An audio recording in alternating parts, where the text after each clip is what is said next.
Hello and welcome to Sunday Politics. As the will he, won't he saga over Jeffrey Donaldson and the DUP's potential support for the Windsor framework rumbles on, the historian and former advisor to David Trimble, Lord Bew, tells Unionists he believes the deal is the best way to achieve their ultimate objective. The Secretary of State has asked Stormont departments to look into how to generate more income. We'll assess if revenue raising really is the answer to balancing government budgets. The Prime Minister faces a big week ahead of the Conservative conference. We'll get the latest on his efforts to win back support. And with me throughout to offer her insight and analysis, the Northern editor of the Irish Times, Freya McClements.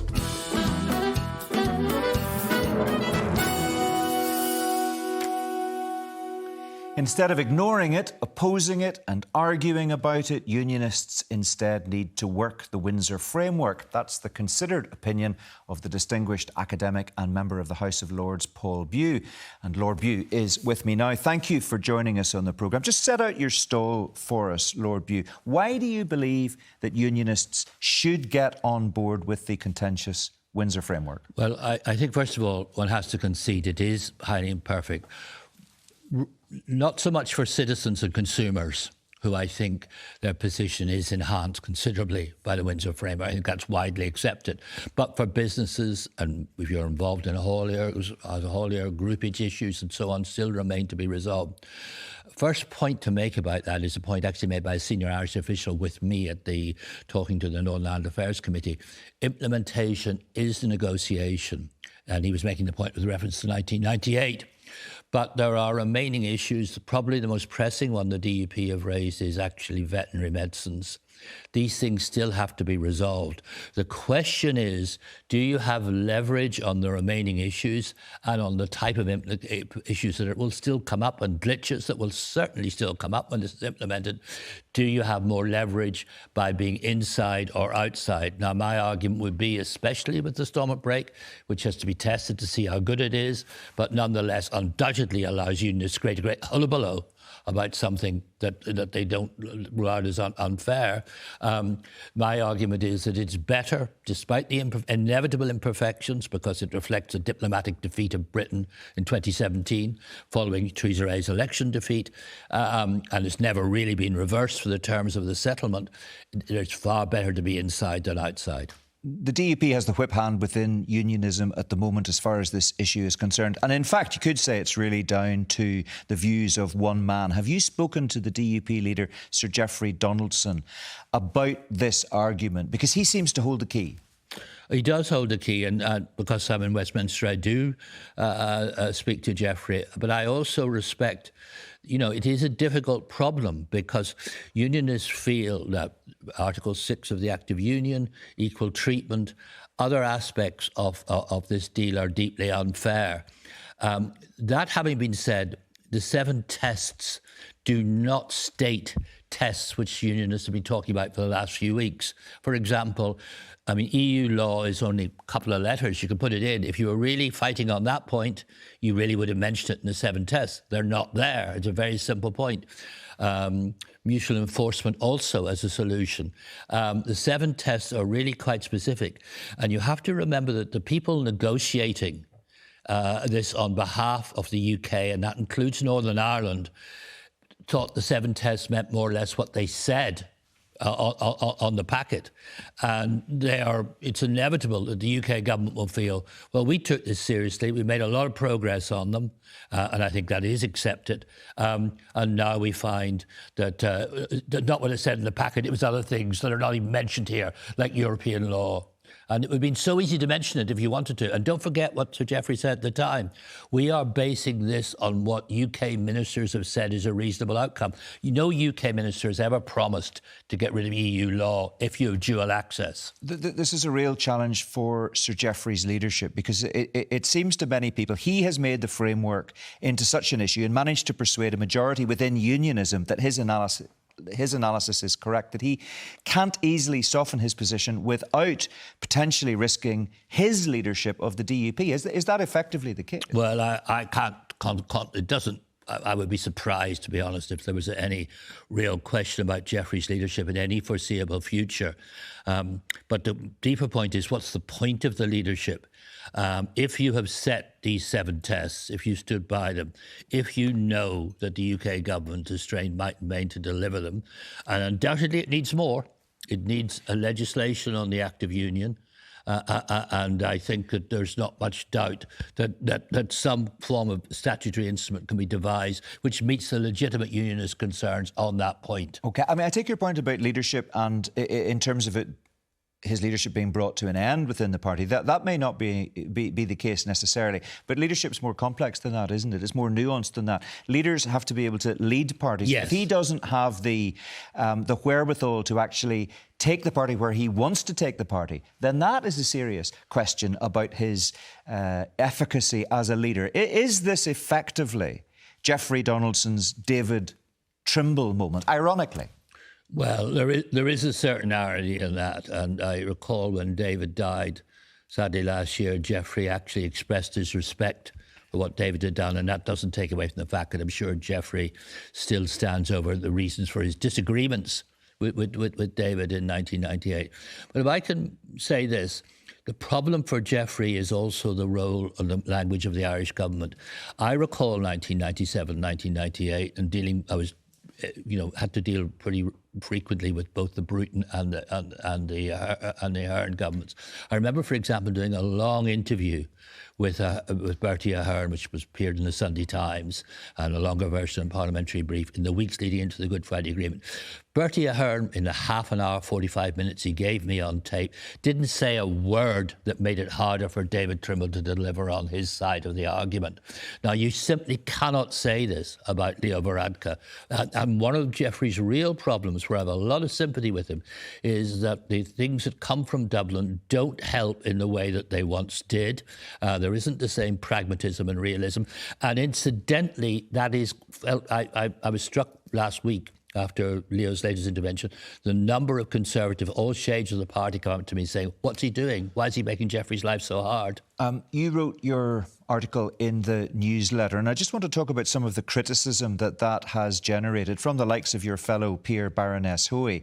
And a day after your article was published, she wrote in the same paper that you and Lord Godson, Dean Godson, with whom you wrote the letter, biographer of David Trimble, of course, have, as she put it, fallen for the government spin. What do you say in response? The answer to that is that actually I think we tried to be fairly objective about what the Windsor framework delivers and what it doesn't deliver. It does actually acknowledge it is imperfect from a unionist point of view. Except for this, it's always been imperfect, the union. It's never followed high unionist principles. It's always respected the hybrid nature of society in Northern Ireland, the fact that it faces both ways.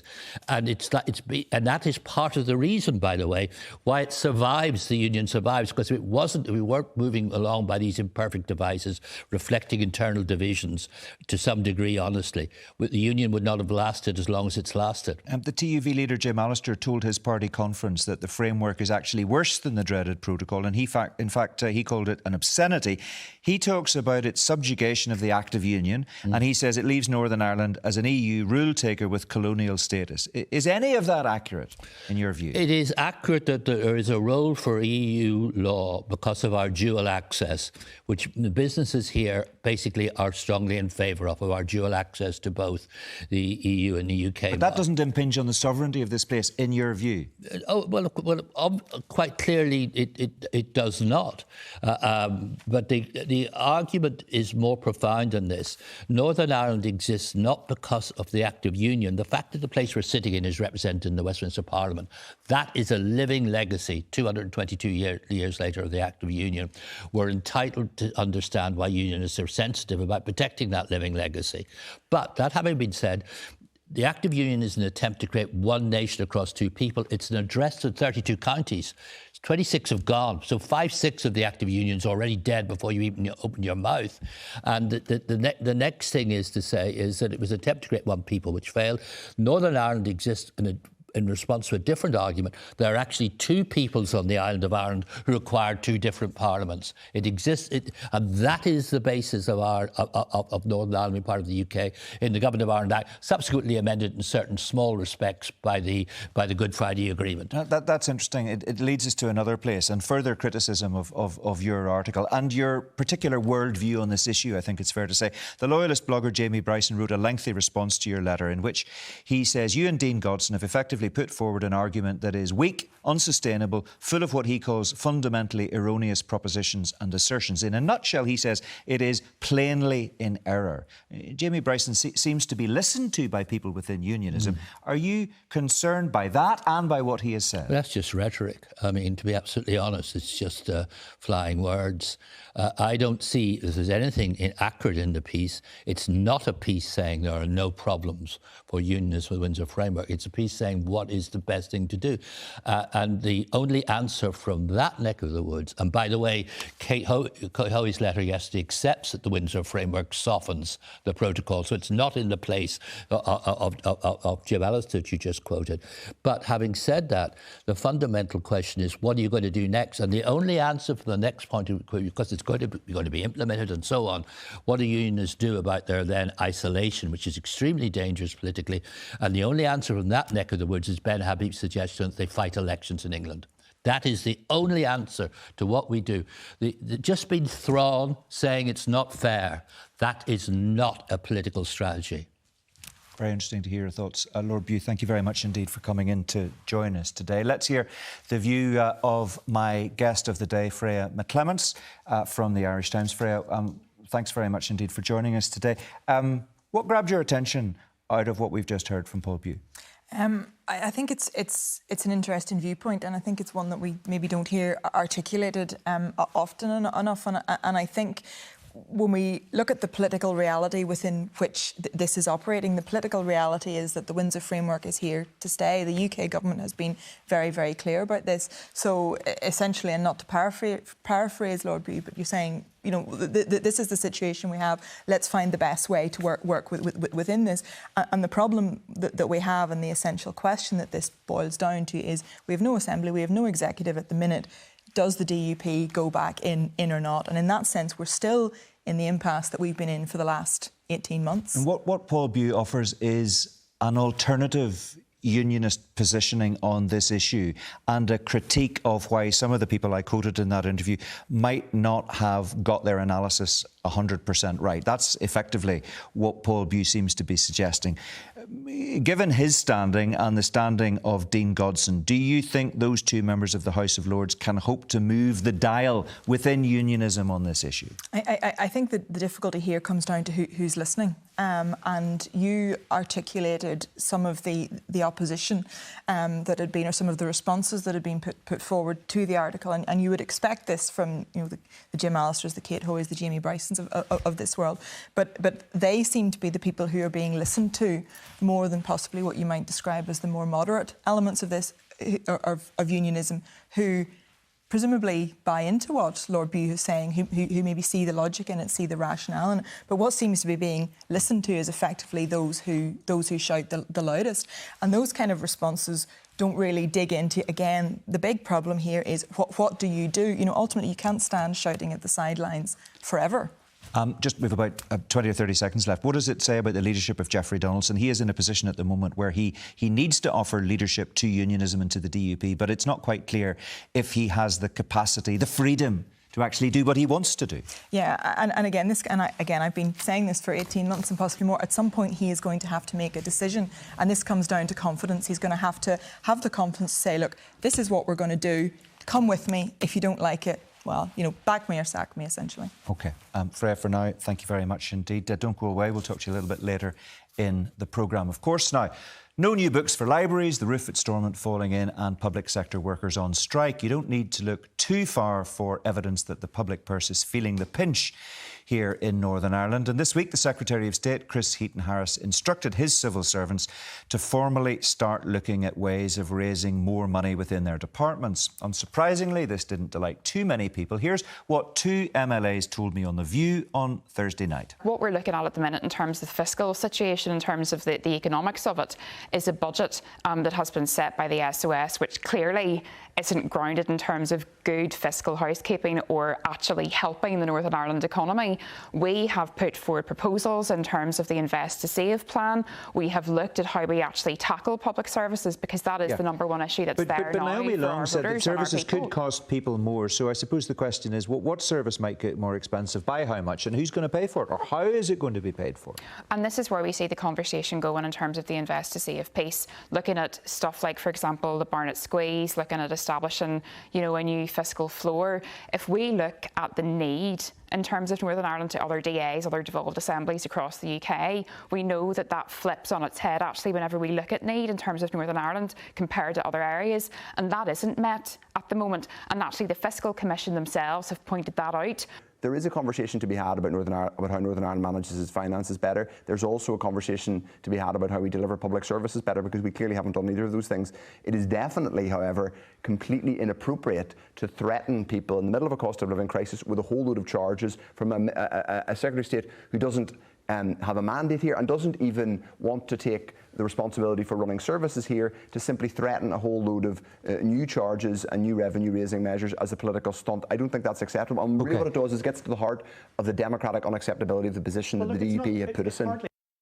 I think it's safe to say Matthew O'Toole isn't a fan of the Secretary of State's plans. But let's delve a little deeper into the actual numbers of this with Dr. Lisa Wilson from the Nevin Economic Research Institute. Welcome to the programme. Just before we get into some of those details, what do you make of the government's efforts to frame this public conversation in terms of revenue raising? Yeah, so this week I've had Secretary of State call on the various departments within Northern Ireland to launch public consultations in their various different departments to see what possible revenue-raising opportunities it's been framed as are there. And we talk locally about this as these areas of super parity. So these areas of which Northern Ireland has divergences in terms of its policies compared to England. So this is one of the biggest misconceptions about super parity. This is not a largesse of the state. Northern Ireland doesn't get extra money for these policy divergences. We get our funding allocation from England in the same way as we have done.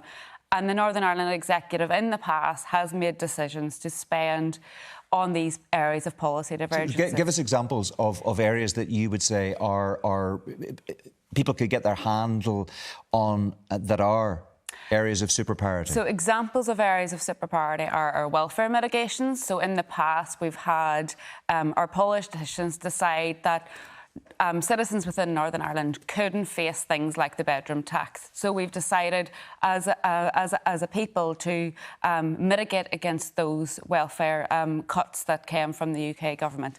Another example is our water charges. So water charges are instilled in England and differently than what they are here.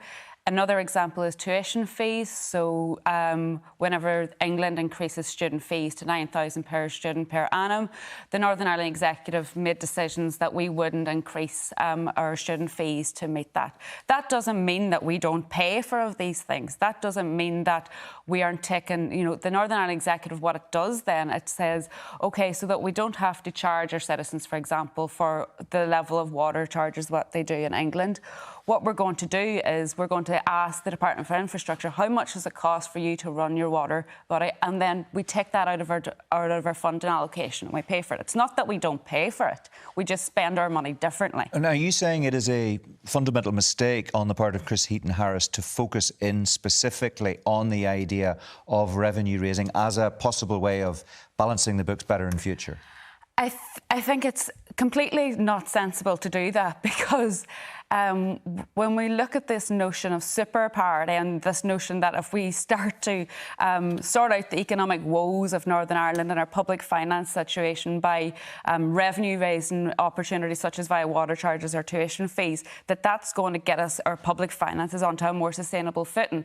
And the reason I say it's not going to get us onto a more sustainable footing, because as soon as we implement any of that, we have our Northern Ireland citizens saying, well, what about the areas of sub-parity? What about those areas where Northern Ireland citizens don't get policy provisions, which they do in England? For example, childcare. The biggest one being childcare. Yeah. So we don't have anywhere near the childcare provision for our people here than what they have in England. So as soon as you implement these revenue-raising implementations, that's not going to go to balancing the books, because suddenly we're going to say, OK, then give us parity on childcare then. So you're saying it's an oversimplification, that it looks good on paper, but it actually doesn't work out. So, for example, two areas we could talk about. We don't pay for prescription charges here. If we did that, some people think it would raise a lot of money. The reality is it wouldn't raise a lot of money. Another one that people talk about a lot is lifting the domestic rates cap. Again, when you look at the numbers, it won't raise an awful lot of money. Yeah. This is not going to plug the gap. This is not about fixing the economic woes of Northern Ireland. Devolution settlement is not the way to fix our public finances. The amount of money that we're talking about here is pretty small, and it's about plugging holes. Chris Heaton-Harris continuously tells us that we need to think about getting our money into sustainable public finances. We need to think about the long term. Every mechanism and every conversations he's had so far have been short-term in nature. So you think we need, some kind of needs-based calculation? Well, we need to think about the long-term transformation of our public finances settlement within Northern Ireland. We need to think about how do we transform our public finances so they are sustainable. And we need to think about how do we have the money which we need to be able to provide the kinds of public services which citizens expect in an advanced economy such as the UK today. And one way to do that is via a needs-based approach to our public finances. Well, that's a whole conversation for another day. We'll have you back to talk about that. For now, Lisa Wilson, thanks very much indeed for coming in to join us. Let's turn our attention to Westminster next as the annual conference season swings into action. With the Conservative government under pressure in most polls, it's an important week for the Prime Minister if he wants to hang on to the keys to number 10. Rishi Sunak has already announced a rollback on some environmental policies, but what else can we expect to see ahead of what's likely to be his last conference before the next general election? Lucy Fisher from the Financial Times will hopefully have some thoughts for us. Lucy, what do you think we should be looking out for this week?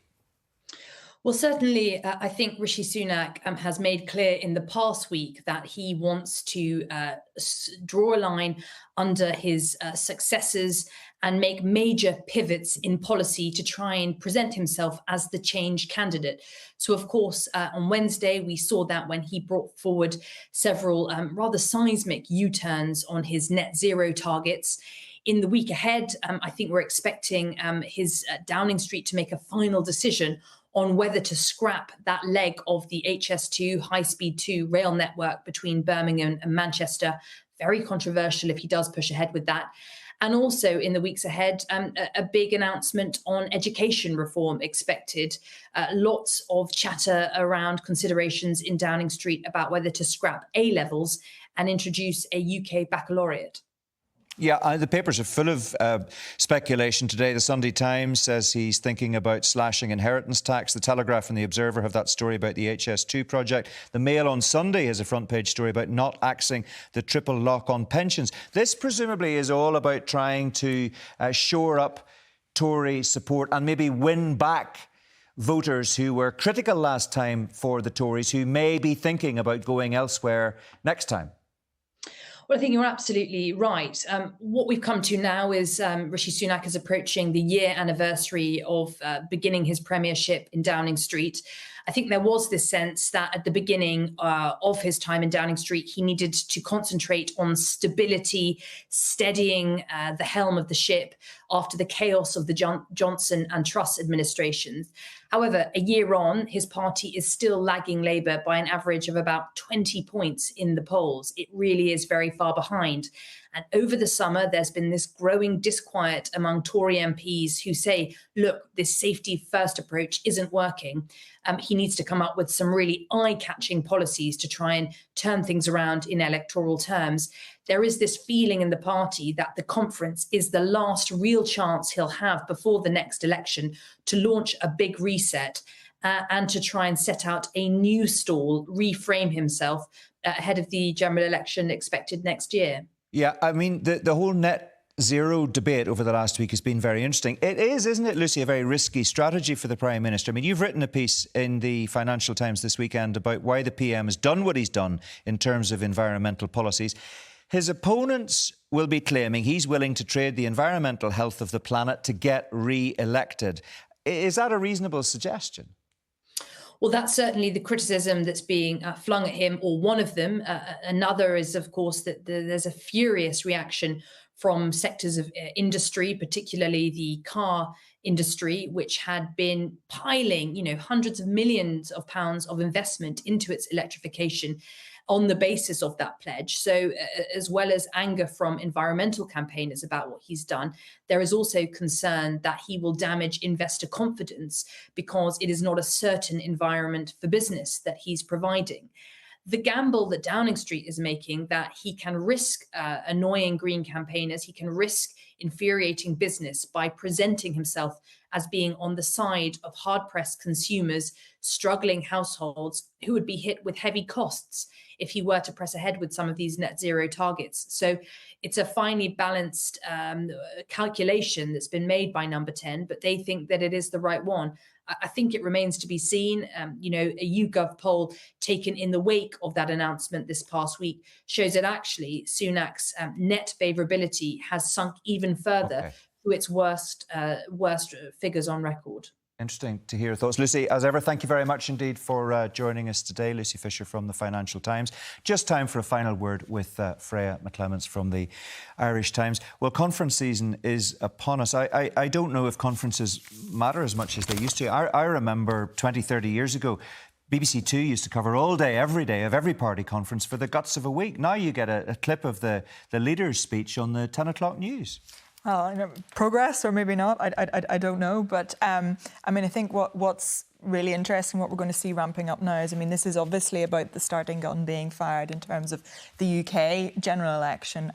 In terms of Rishi Sunak, they're so far behind in the polls. This is clearly a last-ditch attempt to do whatever needs to be done to try and avoid what will presumably be a significant election defeat. In the context of Northern Ireland, the question then is, what does all of that mean for here?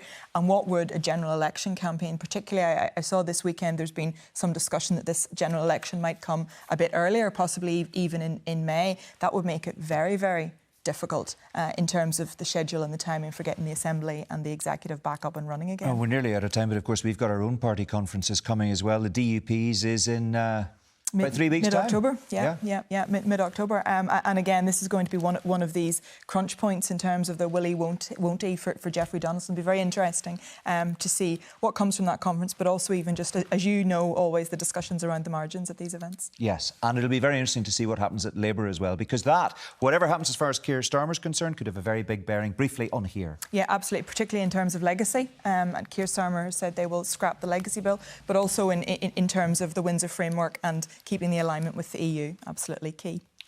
Interesting to hear your thoughts.